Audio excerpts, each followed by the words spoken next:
Before we start, subscribe to Zenith Tech, like this video, and share it with anyone who wants to understand how websites deliver content quickly around the world. Have you ever wondered what happens when you open a website? Where does the website's content actually come from, and how can the same website deliver images, videos, and files to millions of people in different countries? Behind the scenes, two important types of servers can play very different roles: origin servers and edge servers. Understanding the difference between them is one of the keys to understanding how modern websites and CDNs work. So let's start with the origin server. An origin server is the main source of a website's content. It is where the original website data and applications are hosted. This can include HTML pages, images, videos, JavaScript files, databases, APIs, and other resources needed to operate the website. Think of the origin server as the main headquarters of a website. When new content is created or updated, the origin infrastructure is usually where that content ultimately comes from. For example, imagine a company runs a video streaming website. The original video files might be stored on the company's origin infrastructure. When users request those videos, the origin server or storage system is responsible for providing the original content. But there is a problem. Imagine millions of people around the world all requesting the same video at the same time. If every request had to travel directly to the origin server, the infrastructure could become overloaded. Users who are geographically far away from the origin could also experience additional network latency. This is where edge servers become important. An edge server is a server positioned closer to users, usually as part of a distributed network.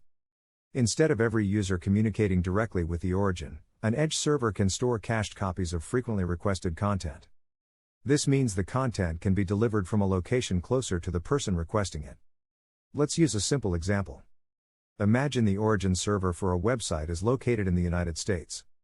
A user in Egypt opens that website and requests an image. Without a CDN, the request may need to travel across networks toward the origin server in the United States. The origin server processes the request and sends the image back. Now imagine thousands of users in different countries requesting the exact same image. The origin server could end up handling the same content request again and again. With a CDN, the process can be very different. The CDN has edge servers distributed across different locations. When the image is requested for the first time, an edge server may retrieve it from the origin and store a cached copy. Now, when another nearby user requests the same image, the edge server can potentially deliver the cached copy directly. The request doesn't need to travel all the way back to the origin for every user. This can reduce latency and decrease the amount of repeated traffic reaching the origin. So the basic difference is simple. The origin server is the main source of the content. The edge server is a nearby delivery point that can store and serve cached copies of that content. But edge servers don't necessarily store everything. A CDN uses caching rules to decide what content can be stored at the edge and how long it should remain there. Static content is especially useful for caching. This includes things like images, style sheets, JavaScript files, videos, fonts, and downloadable files. Dynamic content can be more complicated because it may need to be generated specifically for each request. For example, your shopping cart, account information, or personalized dashboard may need to come from the origin or application infrastructure instead of being served as one shared cached file. Another important concept is the cache hit. A cache hit happens when the edge server already has the requested content. The edge server can then respond directly. But what happens if the content isn't there? That's called a cache miss. During a cache miss, the edge server may need to contact the origin server to retrieve the requested content. The edge can then deliver the content to the user and, depending on the CDN's configuration, store a copy for future requests. This creates a simple relationship between the two types of servers. The origin provides the source content. The edge servers distribute that content closer to users. But there is another major difference: location. An origin server can be located in one primary region or a limited number of locations. Edge servers, on the other hand, are distributed across many locations. This geographical distribution is what allows CDNs to bring content closer to users. For example, a website could have its origin infrastructure in North America while using edge locations across Europe, Asia, Africa, and other regions. A user in Germany may receive cached content from an edge location in Europe. A user in Japan may receive content from an edge location in Asia. The exact routing depends on the CDN's network and configuration.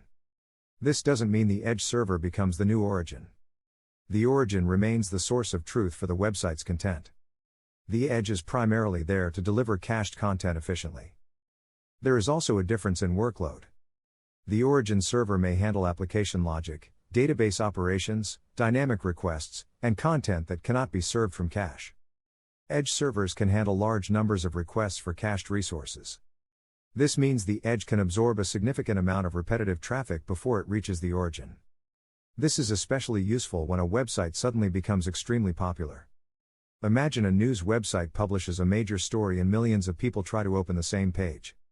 Or imagine a video becomes viral and millions of users request the same large file. Instead of every request going directly to the origin, a CDN can distribute cached content across many edge locations. This can help the website scale much more efficiently. Edge infrastructure can also provide additional security and traffic management features. Many CDN platforms can act as a protective layer between users and the origin infrastructure. They may provide features such as DDoS protection, traffic filtering, TLS termination, and other security controls. This can help reduce the amount of unwanted traffic reaching the origin. So let's compare them directly. The origin server is the main source. The edge server is the nearby delivery point. The origin stores or generates the original content. The edge stores cached copies of content when appropriate. The origin may handle complex application requests. The edge focuses heavily on fast content delivery. And while the origin may be concentrated in a few locations, edge servers are distributed across many locations around the world. Now let's follow one request from beginning to end. You open a website. Your request reaches the CDN. The CDN determines an appropriate edge location. The edge server checks whether it has the requested content. If it has the content, that's a cache hit, and the edge server can send it directly to you. If it doesn't have the content, that's a cache miss. The edge server can request the content from the origin. The origin provides the content. The edge sends it to you and may cache it for future requests. The next user requesting the same cacheable content may receive it directly from the edge. This is the basic architecture that allows modern websites to serve content efficiently to users around the world. So, in simple terms, think of the origin server as the main warehouse and edge servers as local distribution centers. The warehouse holds the original supply, while the distribution centers keep commonly requested products closer to customers. That's essentially the relationship between origin servers and edge servers. The origin provides the source. The edge brings that content closer. And together, they help modern websites become faster, more scalable, and more reliable. If you enjoyed this explanation, subscribe to Zenith Tech, like the video, and share it with someone who wants to understand how the technology behind the modern internet actually works.